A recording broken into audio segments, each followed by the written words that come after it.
This week, join me as I pursue one of the world's most intriguing mysteries, the legend of the lost tribes of Israel. The Bible's Book of Kings tells us that the northern kingdom of Israel was destroyed by a brutal Assyrian invasion in the 8th century BC. And more than land was lost. 10 of the 12 tribes of Israel would vanish into history and myth. But one of these lost tribes may have survived in the unlikeliest of places. Could ancient Jews have journeyed from the Middle East to South Africa? And could these African bloodlines reach back to King Solomon and before? To find out, I'm going to trace their journey. I'll brave an Israeli war zone, fly over the African bush, and explore a 3,000-year-old battlefield and ancient cities of stone. We're digging for the truth, and we're going to extremes to do it. They're a lot bigger than the scorpions in Utah. Oh, don't worry, they get much bigger. Look at the one at your foot.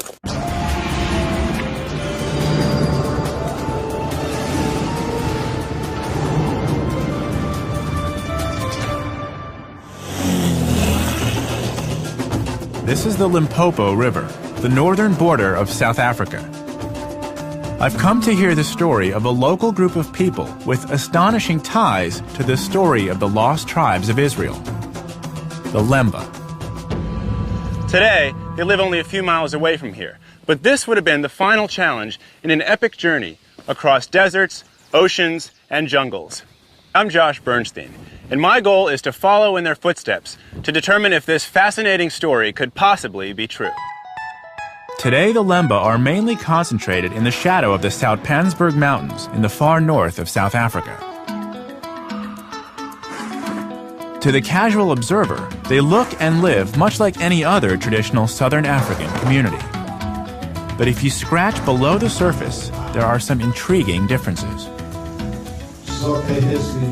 Here I am in South Africa, and there are these men wearing skull caps and talit, the shoulder wraps. You would see this in any synagogue in America or Israel, but I never thought I'd see it here in South Africa. I want to find out how these people seem to have Jewish customs. Samuel Moeti is president of the Lemba Cultural Association.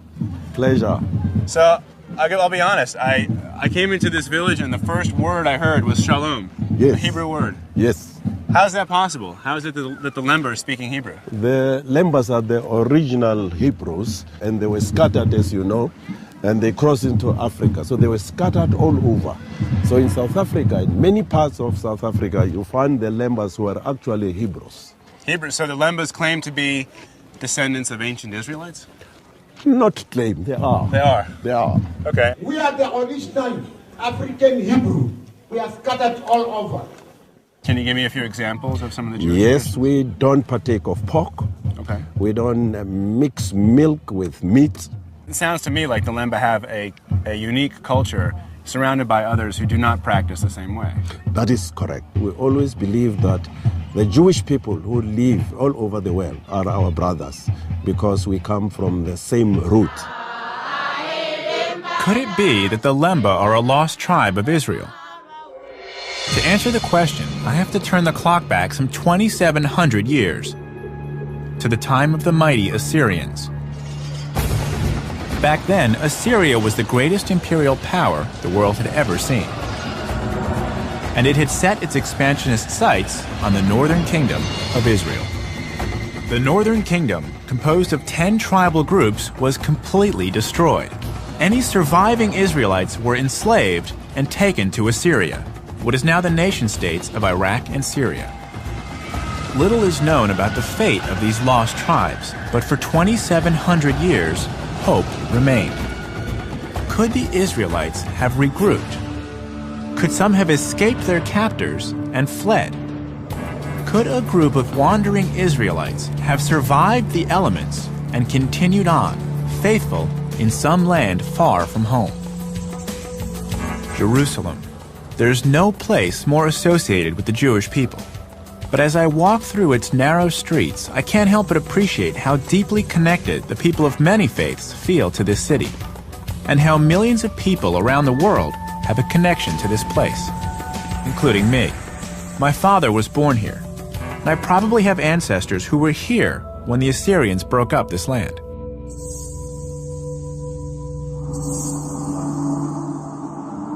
One of my relatives has told me that my grandparents are buried in this very graveyard on the Mount of Olives. I've never visited their graves before, but I've decided to try and find them.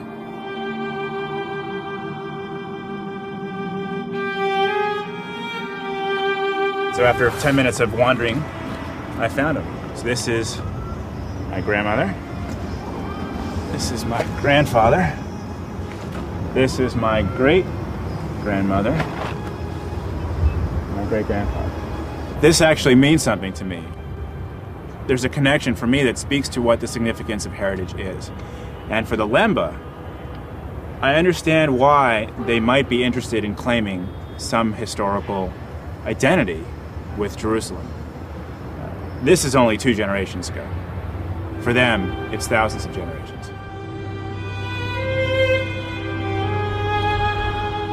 People have claimed to have found lost tribes all over the world, from Siberia to Australia.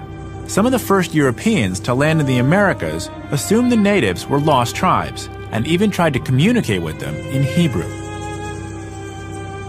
Historian Hillel Hulkin has written a book about the lost tribes and thinks that they could still exist today. Hillel, why are you so passionate about the lost tribes of Israel?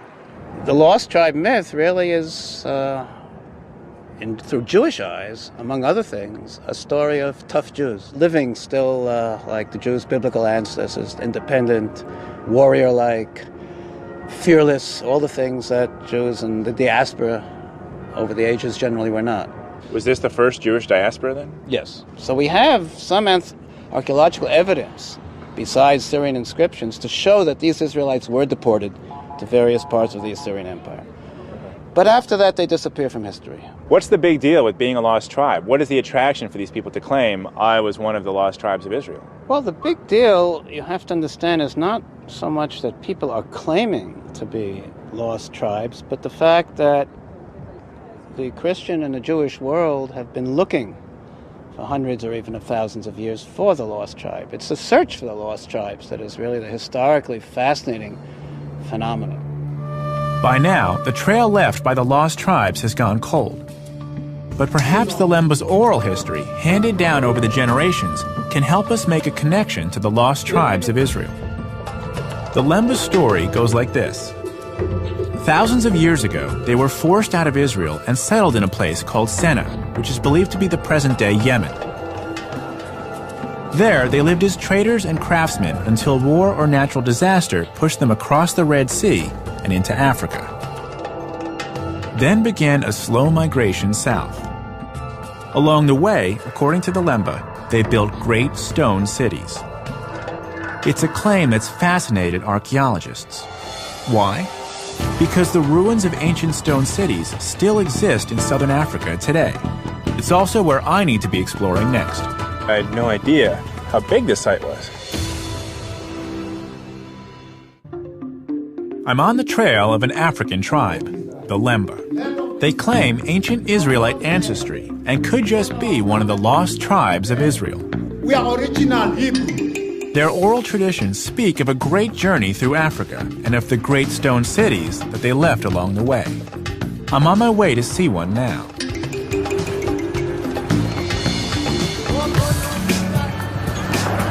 The city of stone I'm going to is called Machema, and it's only a few kilometers down this road.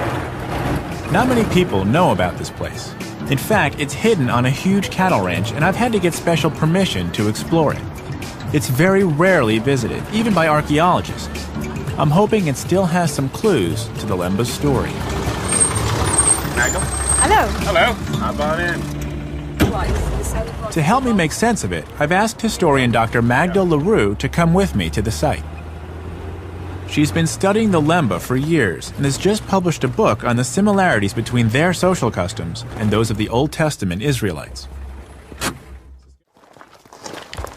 So Magda, there are specific parallels between the religious practices of the Lemba today and the religious practices of ancient Israelites. Definitely. They've got remnants of an ancient type of Israelite religion. So in a way, they conserve this very special ancient type of It's like old school religion. Yes. But how do they maintain that religious identity How'd they keep it intact for so many years when there was this long journey from Israel down to South Africa? You see, that's a question.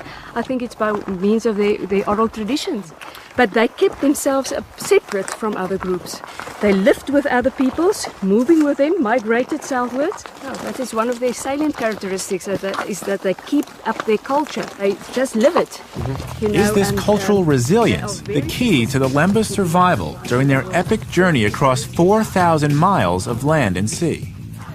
And could there still be any physical evidence here at Machima which supports the Lemba's claim to having made the journey? This once thriving settlement is now easy to miss, so we've asked one of the farm workers to take us to the site. Waiting for us at the top is archaeologist Richard Wade. He believes he's found some material evidence which links this site with both Yemen and Zimbabwe, two of the places the Lembas say they traveled through. Come and have a look at these amazing things here. There's a potter's weaving weight. A potter's weaving weight. Saw this thing. It's the form of a spinning jenny, and this, of course, is found in Yemen. But basically, this, apart from that, look what else. This is an amazing, I would say, not decoration, but inscription. I've seen this before. You make out some sort of a letter, followed by a dot, followed by another letter, followed by another sort of a letter, and a dot, and another letter. Or is it just decoration? Yeah. But the problem is we find this in Yemen. This, Yes. you just found this, correct? Yeah, it was lying. It's just right sitting here? Yeah, there's another. And few this- potsherds here. Just This potsherds. tells you what? Well, this is a weaver. There was weaving done here. There was cotton grown. There was something with the trade. And the only people who do that are basically mentioned by the oral traditions of the Basena people or the Lemba. So this says the Lemba were not just living here; they were actually they had a big enough community that they were weaving. Yes, this is like a castle with almost a little kingdom, possibly. Richard believes the Lemba of Machima shared more than ancient technologies with the Israelites of Yemen. They shared the same culture. The inscription that's written into that wall is significant because it ties this place with other Lemba communities. I would say so. Cylindrical tower. It seems both experts are convinced this place is definitely the work of ancient Lemba communities. The question that I'm wondering is that this is a significant amount of work. Is there anything physically, archaeologically, that was found here that connects the Lemba with other places that they claim to have traveled through? Yes, there are amazing collections of beads which are found here and are found in Zimbabwe, but it's a specific collection of beads. I'm not talking just about one or two of them. And these beads are directly related to Tarim and Sayut, where the harbors are of the Sena people, originally coming through from Yemen. But nowhere else. So these beads, let me just take a look at them real quick, reinforce the Lemba's claim Very much. that they did indeed travel from Israel into Yemen and then south through Africa. This is actually the first physical proof I've gotten of the people here coming from someplace to the north. And the Lemba today claim this as their heritage. Then it is. The most intriguing feature at the Machima site is the remains of a mysterious conical tower, which still has archaeologists scratching their heads. But I'm not really clear what it was used for. Nobody really could tell you unless they lived there. But is it a lookout tower? No, it's too low for the rest. You would have your lookout tower higher there. So we have a very significant, well-made little conical tower, which is very much the only one I've ever seen south of Zimbabwe. Really? Oh, yes. Zimbabwe's Great Enclosure has got the large one. There's quite a few there. There's a small one, but this is not seen in South Africa. A Zimbabwe connection is interesting because that's one of the places the Lemba say they traveled through. And these are the Lemba. Then this was built by the same people who built the one in Zimbabwe? Definitely the same people. The same stonework is here, the same bead types, the same weaving technology. Richard lays out some convincing evidence that the Lemba did indeed build this place, and could also have built the largest ancient stone city in sub-Saharan Africa, where I'm heading next. The ruins of Great Zimbabwe. It might be a bit of a long shot, but it's definitely worth a closer look. It's a really long drive, so I'm going to catch a ride with a local pilot. This'll also give me a chance to see what the Lemba would have been up against on their long trek through the African bush. By the time I find out that this little plane isn't stable on windy days, it's too late. And we're off.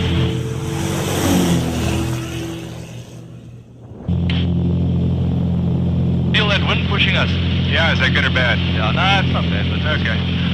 we've got it. Yeah. My pilot, Steve Scott, assures me we'll be fine. This is the Limpopo riverbed here. Limpopo, and that's Zimbabwe over there. This is Zimbabwe right That's there. Zimbabwe. And South Africa's right here. Yeah. Wow, this is stunning. According to the Lemba, this was the final obstacle they faced on their journey from Israel to South Africa, the Limpopo River. It's the dry season now, but it's still full of crocodiles, just one of the wild animals anyone trying to cross this land on foot has to steer clear of. And there would have been a lot more of them back when the Lemba say they made their journey.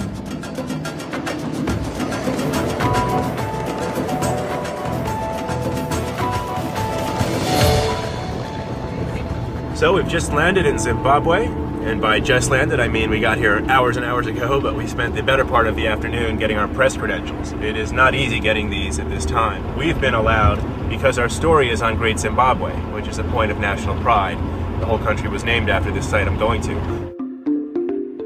Great Zimbabwe is in the south of the country, a 5-hour drive from the capital, Harare. Oh, local craft.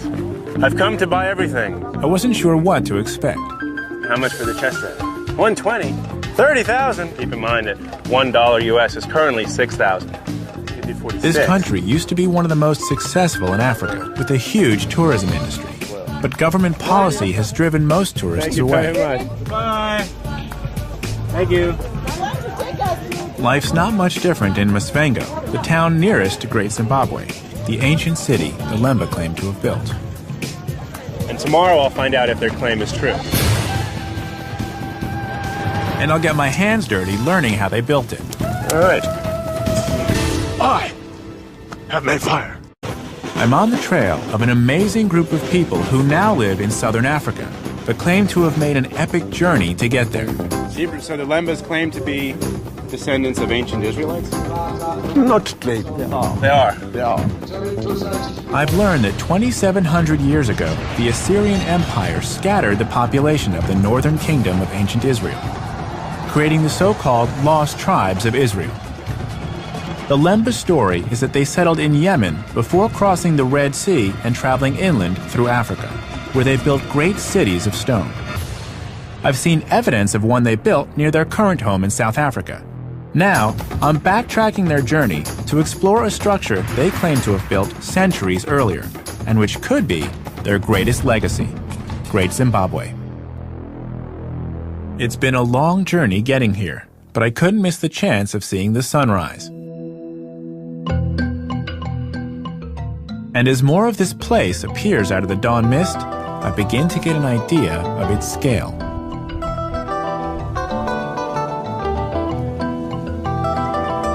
The site covers an area of 4 square miles, the largest ancient stone city in sub-Saharan Africa. As I walk around, I can imagine this place as a bustling community, the hub of an empire that ruled over a vast area of southern Africa, a center for trade from far and wide. The Zimbabweans are very proud of it, and who can blame them? I'm here to meet Dr. Edward Matenga, the site's curator and an expert on the history of Great Zimbabwe. Wow. So this whole area was a city that ruled the kingdom. Yes, the first buildings were laid on the hill, and then it extended into the valley. You know, I saw parts of those buildings coming up here, but I had no idea how big this site was. In the background, we've got the biggest building, which is the Great Enclosure. The Great Enclosure is that big circular one. Yes. Wow. What was this place for? This is the Great Enclosure. Yeah? It was built for the paramount wife of the king. For the first wife of the king? Yes. So Edward tells me that the Great Enclosure was the last structure at the site to be built, around 1400 AD. What I really want to see is the conical tower that Richard Wade says is the same as the one we saw at Machima. It's called the conical tower. Conical tower. What was it used for? Your guess is as good as mine. It wasn't used for anything other than being a sort of a ceremonial monument. Really? Is there an entrance? A door? No. So I don't get it. It's just a big cone of rock. Yeah, it's all sort of it's pegged in stones, and there's no entrance. As Richard Wade told me, no one knows for sure what these towers were for. But the fact that both Machima and Great Zimbabwe have them supports the claim that the same people were involved in building both sites. Which brings me to the big question. Edward, who built this place? This site was built by ancestral Shona communities. The Shona today are the predominant inhabitants of Zimbabwe. They are a segment of the Bantu. Edward believes that it's his ancestors, the Shona, who built this place. So where does that leave the Lemba? So this entire community was built by the Shona? Yes, sir. This is the only site, as I told you. There are about 300 sites. Historian Magda LaRue told me that the Lemba lived and worked alongside other communities while maintaining their own identity and culture. So it's still possible that the Lemba were involved in this place's construction. And since this type of architecture was unique in Africa at the time, maybe it was the Lemba who provided the equally unique stonework seen here at Great Zimbabwe. They've only been prestige. Whoever built this place, it was a real feat of engineering. These walls are solid granite, not soft sandstone. You said that there were 15 million stones put in this wall? Yes, this was a big job. How could they have found or quarried so much stone? I can show you one of the quarries, which is not very far from Great Zimbabwe. Edward has taken me onto one of the hills around Great Zimbabwe. They're made of granite sheets, smooth and slightly curved like an onion skin. What are these guys doing? They are preparing the rock for building the stone walls. As you can see, they have to choose a suitable site. This is characteristic of the rock, that it breaks in parallel sheets, and that's where you make your fire. So you build a fire on top of the rock, and then it, what, cracks? It cracks. Ah. Yeah. And this is the traditional technique? That's how they were doing it in Zimbabwean times. So we'll make a fire. I just need a little bit more straw. Start that fire. It's hard to believe that just by lighting a fire on this huge rock, you can split it. Don't spread. Good spreading. Good? They say the process should take several hours. We'll see.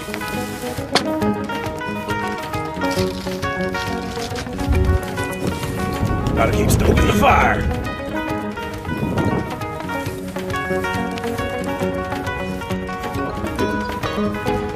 Fire! That looks good. That's actually right on top of the fracture. Yeah. So that's good, right? Yeah. So once it starts cracking, we just kind of watch it go all the way along the way. Yes. And then you have to push the fire this side. Remove. I heard that. I heard that. You hear that? Yeah. This pop explosion. The rock's starting to crack. You can hear it before it starts to go. There's the crinkling, or the crackling of the fire, and then below it, you can hear the rocks kind of going ding, ding, ding, ding, ding, ding, ding, ding, ding, ding. It's going down there, so it just went all the way down there. You can't see it, we have to move the fire, but it looks like it runs all the way down here to the end. Hey, that's a little hot. You don't have any eyebrows left. Yeah. I see we're using metal tools. Would the Shona have had metal tools? No, except for iron hammers. Iron, so they had iron.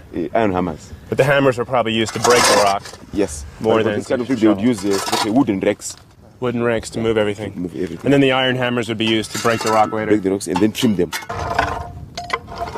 That's it. A perfect one. Again. That's a perfect one? Yeah. I made this one. The building blocks for the great enclosure were basically made in this way. So all of the building blocks for the stonework that we saw is made this way. I can see now where the building blocks for Great Zimbabwe came from, but I still haven't gotten to the bottom of exactly who built it.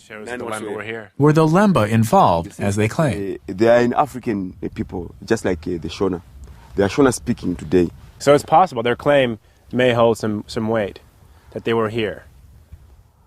they were certainly here, but whether they built the stone walls or not, it's very difficult to substantiate. As I said, I mean the evidence that is available at the moment in terms of oral testimonies is vague. Okay. Well, but at least there's a possibility. Great Zimbabwe certainly fits the description of the great stone cities the Lemba claim to have built, and Edward confirms that the Lemba were definitely here.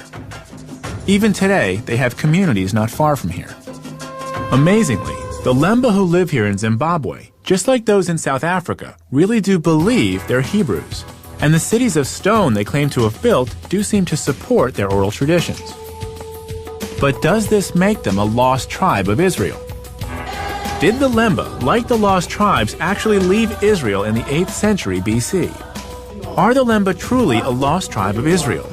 If so, they would have also been victims of the Assyrian invasion of the northern kingdom.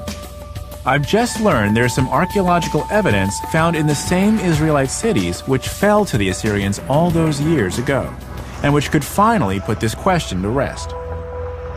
I want to see this site for myself, so I'm going back to the Holy Land.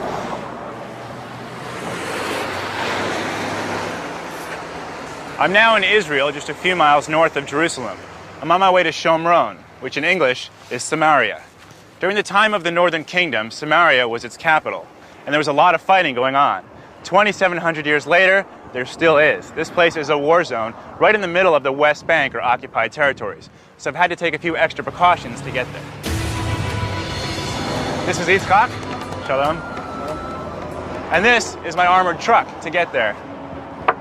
It's 2 inches of solid steel. Yes. Solid steel. And the windows? Also 2 inches. 2 inches bulletproof glass. I'm hoping we won't need to use it, but again, we've taken every precaution because this place is not secure. Yalla?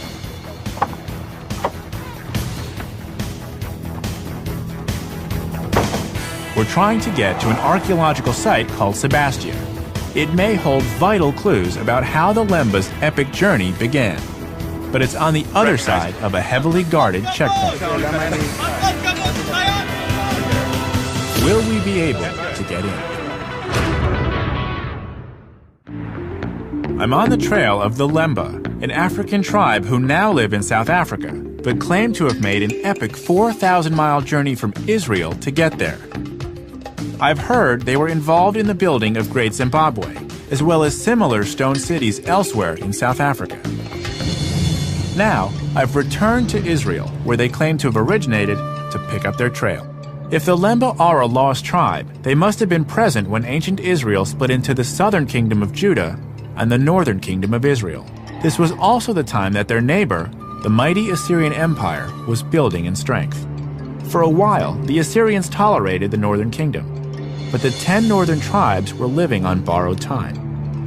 I've returned to Israel to visit the remains of one of the Northern Kingdom cities.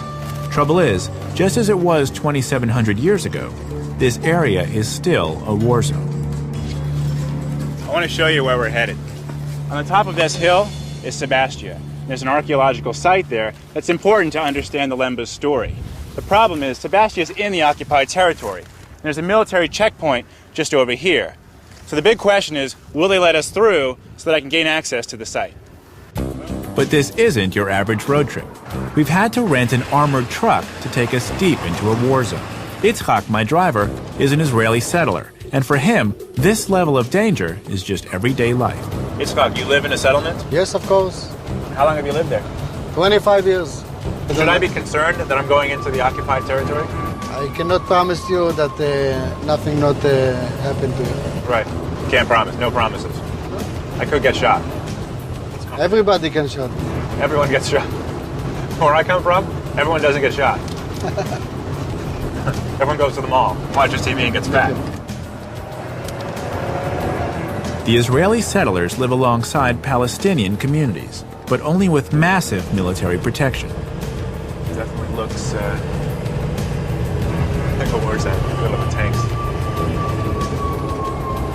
2,700 years ago, it was just as tense. That's when the Assyrian Empire bore down on what is now the West Bank. The Bible tells us what happened in the second book of Kings, chapter 17. Then the king of Assyria came up throughout all the land. and went up to Samaria and besieged it 3 years. In the 9th year of Hoshea, the king of Assyria took Samaria and carried Israel away. This is where they remained in exile.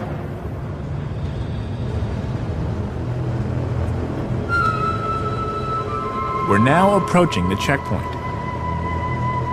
We've been working on gaining access to the Sebastia site for weeks, and yesterday we finally got permission. But we were warned that if there's even the smallest bit of trouble in the occupied territories, we won't be allowed to the site. See those tanks? This doorway is like 1,000 pounds. Wow, okay.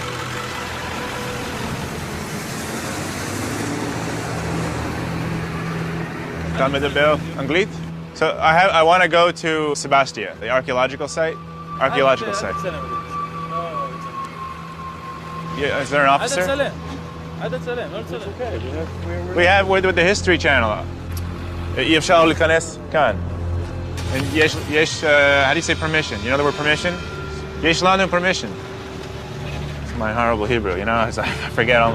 When he has a rifle, you tend to forget all the words. It's dangerous? Really?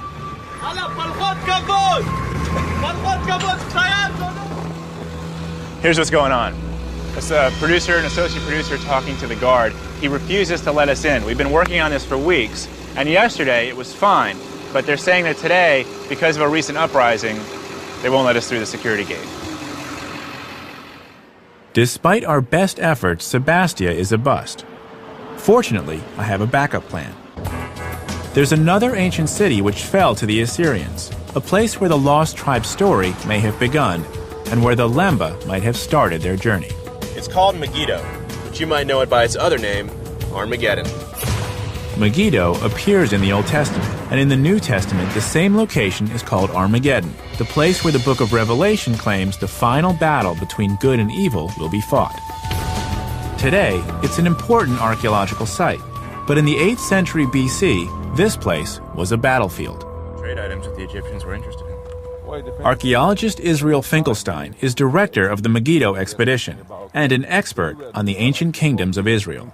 He's agreed to tell me more about this site and the city of Megiddo's extensive influence.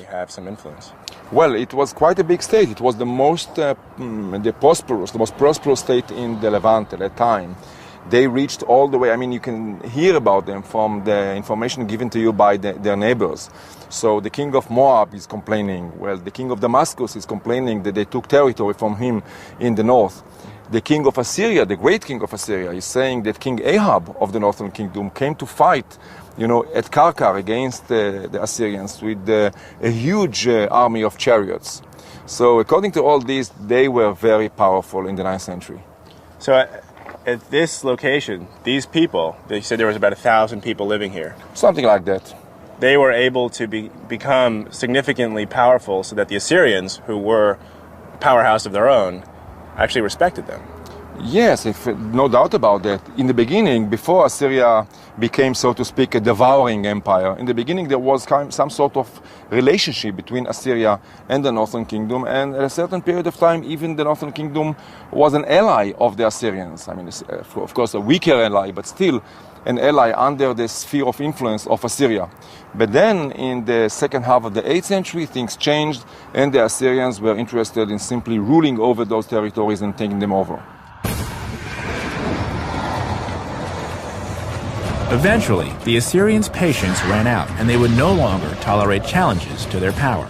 They had set their sights on empire.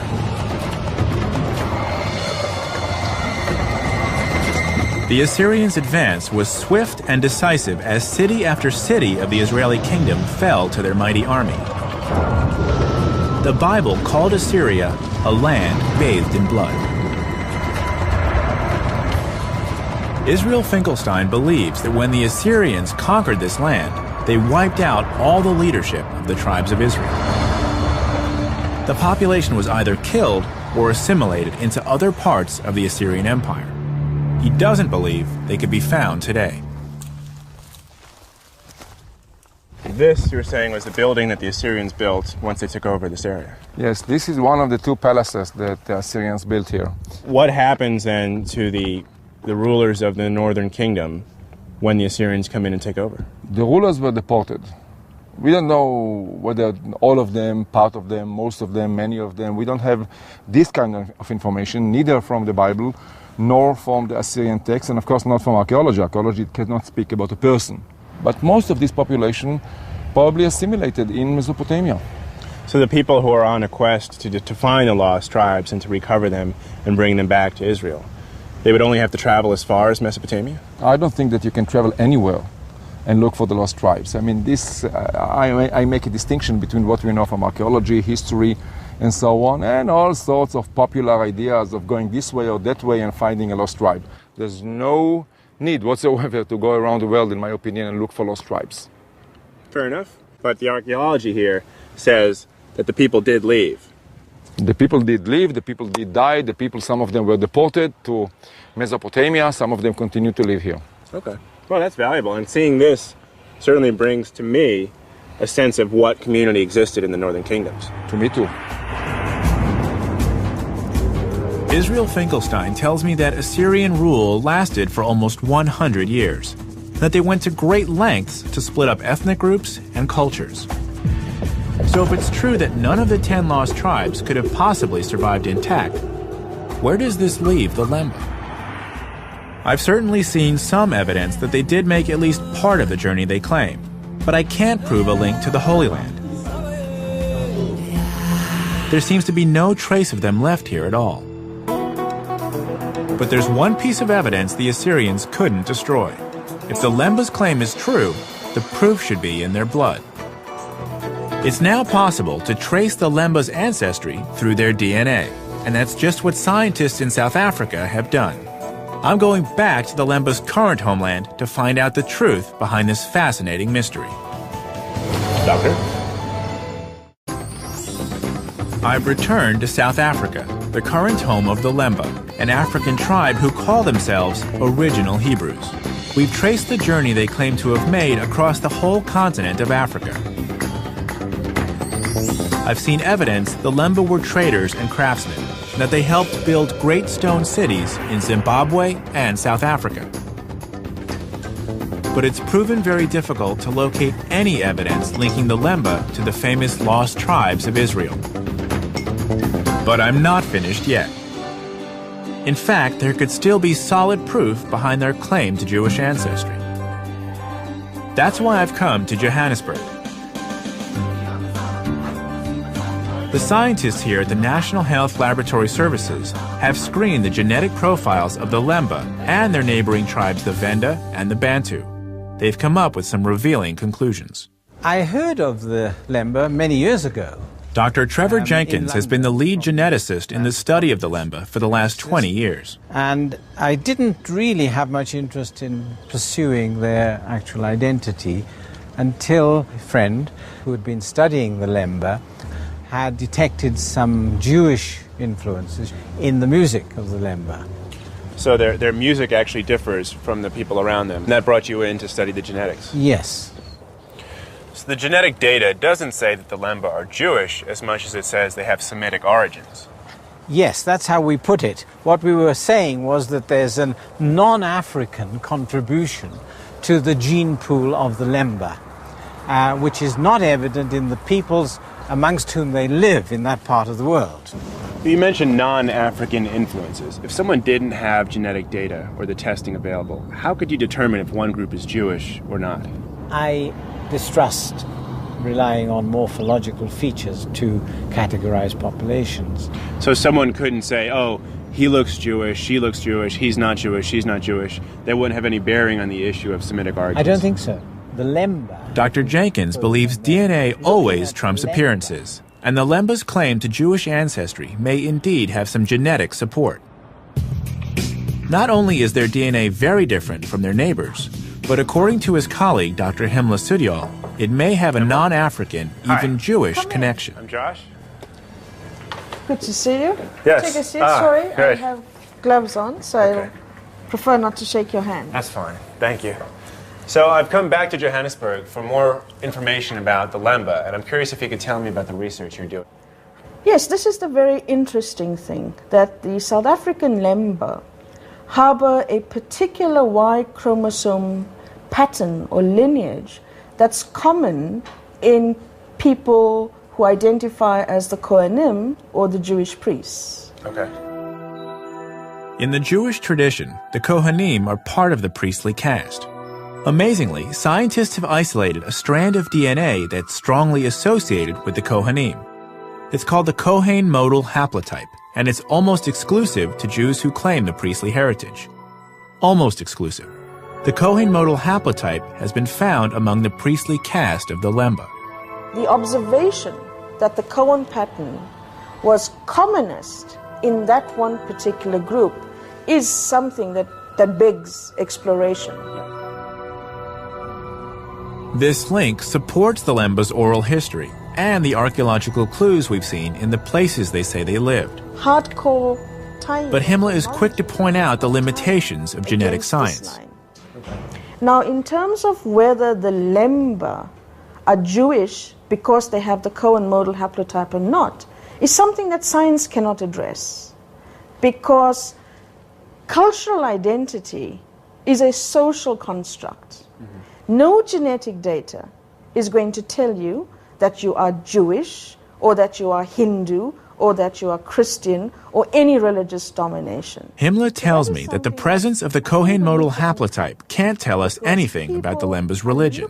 Yet just as remarkably, it can tell us where their ancestors came from, and it's not in Africa. There is this interesting genetic information showing us that some of the original founders did come from other parts of the world, other than Africa. From our data, I would put my money on saying it's the Middle East. Himmler is convinced that Lemba ancestors did indeed come from the Middle East. I'm excited to get back to the Lemba to see what they make of this. And I've got the perfect opportunity. It's the Lemba's annual festival, and I've been invited. It's hard to believe that these people, who to the casual observer look just like the other African communities they live among, actually do have DNA passed down from Middle Eastern forefathers. This proves that when it comes to race, looks really can be deceiving. This annual festival is a chance for the oral history and traditional songs of the Lemba to be passed on to the next generation. This song tells the story of the Lemba's journey all the way from Israel to South Africa. Having traced this journey, I'm eager to hear what Samuel Moeti thinks about the DNA evidence. So the genetic testing actually proved to the doubters what you and your forefathers have been saying for generations. That must be exciting news. It is. I'll be honest, I hadn't heard of the Lemba. I knew very little about the people. But having spent time making the journey from Jerusalem down through Zimbabwe, having spent time here at this festival, seeing what your people are all about, I can only sum it up in one word, and it's shalom. Shalom. We've seen how science has backed up the claims of the Lemba in the face of years of doubt and prejudice. The archaeological clues, the DNA evidence, and the Lemba's own oral history add up to a very convincing argument. One of the most challenging aspects to doing this journey and seeing what it was like for the Lemba to go from the northern parts of Israel down into South Africa is that there's very little archaeological evidence on the ground that says definitively this is what the Lemba did. So this is why I think the genetic component is so compelling, because it's hard to fake the DNA. It's in your blood. It reminds me that first impressions can often be misleading. It was hard to believe that a tribe of black Africans could be the descendants of ancient Israelites. But that's exactly what they appear to be. Brothers and sisters, they are there. We are not lost. We are scattered.